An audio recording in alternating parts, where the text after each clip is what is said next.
अनियमित कर्मचारियों से संबंधित एक बहुत ही महत्वपूर्ण अपडेट मिल रही है। अपडेट बताने से पहले अगर आप पहली बार चैनल पर विजिट कर रहे हैं और अगर आपने अभी तक चैनल को सब्सक्राइब नहीं किया है तो चैनल को सब्सक्राइब कर लीजिए, बेल आइकन को प्रेस कर दीजिए। सभी साथियों को नमस्कार।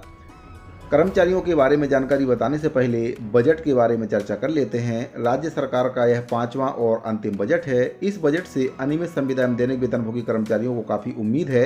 सरकार के द्वारा जो पिछले 4 बजट पेश किए गए हैं उसमें अनियमित संविदा एवं दैनिक वेतनभोगी कर्मचारियों को किसी भी प्रकार की कोई भी सौगात नहीं दी गई है। केंद्र सरकार के द्वारा पहले 1 फरवरी को बजट पेश किया जाएगा। वित्त मंत्री निर्मला सीतारमण जी के द्वारा बजट पेश किया जाएगा। उसके बाद राज्य सरकार के द्वारा बजट पेश किया जाएगा। मार्च के दूसरे सप्ताह में राज्य सरकार के द्वारा बजट पेश किया जाएगा, ऐसा अनुमान लगाया जा रहा है। तो केंद्र सरकार के द्वारा जो 4 बजट पेश किए गए हैं उसमें अब यह 5वां बजट, केंद्र सरकार का भी 5वां बजट है और राज्य सरकार का भी 5वां और अंतिम बजट है। इस बजट से समस्त कर्मचारी वर्ग को काफ़ी उम्मीद है।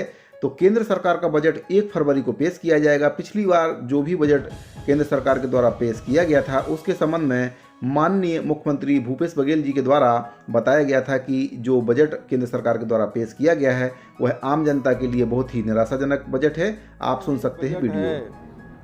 सब लोग सोच रहे थे किसानों को कुछ मिलेगा, मजदूरों को कुछ मिलेगा, कुछ नहीं है। किसानों को आय दुगुनी करने के बारे में कोई बात नहीं कही गई। पुराने बजट में जितने भी विषय शामिल थे उसको भी पूरी करने के लिए कोई प्रावधान नहीं है। 100 स्मार्ट सिटी बनाने की बात कही थी, वो भी पूरा नहीं हो रहा है। तो ये दिशाहीन बजट है जिसमें न नौजवानों के लिए कुछ है, न बेरोजगारों के लिए कुछ है, न महिलाओं के लिए है, न किसानों के लिए। एक दिशाहीन बजट। तो केंद्र सरकार के द्वारा जो बजट पेश किए गए हैं, पिछले 4 बजट केंद्र सरकार के द्वारा पेश किए गए हैं, तो माननीय मुख्यमंत्री जी के द्वारा बताया गया था कि जो बजट पेश किया गया है केंद्र सरकार के द्वारा आम जनता के लिए बहुत ही निराशाजनक बजट है।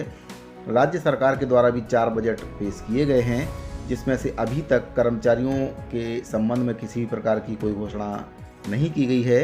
कांग्रेस पार्टी की जब सरकार नहीं बनी थी तब घोषणा पत्र में वादा किया गया था कि जैसे ही कांग्रेस पार्टी की सरकार बनती है 10 दिन के भीतर नियमितीकरण की कार्रवाई की जाएगी। लेकिन अभी तक एक भी बजट में अनियमित संविदा एवं दैनिक वेतनभोगी कर्मचारियों के संबंध में किसी भी प्रकार की कोई घोषणा सरकार के द्वारा नहीं की गई है। पिछले 4 बजट सरकार के द्वारा पेश किए जा चुके हैं। अब यह 5वां बजट है और इस बजट से अनियमित संविदा एवं दैनिक वेतनभोगी कर्मचारियों को काफ़ी उम्मीद है, क्योंकि अभी तक जो बजट पेश किए गए हैं उसमें कर्मचारी वर्ग को कुछ भी नहीं मिला है।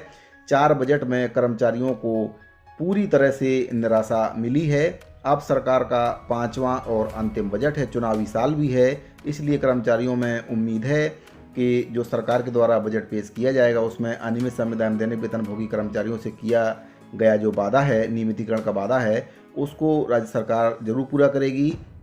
क्योंकि कांग्रेस के घोषणा पत्र में भी शामिल किया गया था दूरदृष्टि पक्का इरादा, कांग्रेस करेगी पूरा वादा। उसमें वादा किया गया था कि 10 दिन के अंदर नियमितीकरण की कार्रवाई की जाएगी, लेकिन नियमितीकरण की कार्रवाई नहीं की गई है अभी तक। छटनी नहीं की जाएगी उस पर भी वादा किया गया था। तो जो छोटे कर्मचारी हैं उनके संबंध में नियमितीकरण के संबंध में एक पत्र जारी किया गया है। कार्यालय कलेक्टर एवं जिला दंडाधिकारी बालोद छत्तीसगढ़ की तरफ से यह पत्र जारी किया गया है। प्रति है आपका इसमें सचिव छत्तीसगढ़ शासन सामान्य प्रशासन विभाग मंत्रालय महानदी भवन नया रायपुर अटल नगर से यह पत्र जारी किया गया है 19/1/2023 की डेट में। जो छोटे कर्मचारी हैं जिनको बहुत ही कम वेतन मिलता है और उनको समय से वेतन भी नहीं मिलता है, जो कर्मचारी छोटे कर्मचारी हैं जैसे रसोइया कर्मचारी हैं, स्कूल सफाई कर्मचारी हैं, इनको बहुत ही कम वेतन सरकार के द्वारा दिया जाता है। तो इनकी जो मांग है कलेक्टर दर पर कम से कम इनको वेतन दिया जाए और जो विभागों से छटनी की जा रही है उस छटनी को सरकार को तत्काल बंद कर देना चाहिए, क्योंकि सरकार के द्वारा घोषणा पत्र में वादा किया गया था कि समस्त अनियमित संविदा एवं दैनिक वेतनभोगी कर्मचारियों को नियमितीकरण किया जाएगा और किसी की भी छटनी नहीं की जाएगी। लेकिन इसके विपरीत घोषणा पत्र के विपरीत विभागों से कर्मचारियों की छटनी लगातार जारी है। तो ये कर्मचारी रसोइया कर्मचारी हैं, इनकी जो मांग है उसके संबंध में पत्र जारी किया गया। विषय है आपका छत्तीसगढ़ के 80,000 मध्याह्न भोजन रसोइया को न्यूनतम श्रमायुक्त दर प्रदाय करने बाबत। तो अभी इन कर्मचारियों को जो मानदेय दिया जाता है 1500 रुपये प्रति माह का मानदेय दिया जाता है, जो कि आज के महंगाई के समय में बहुत ही कम है।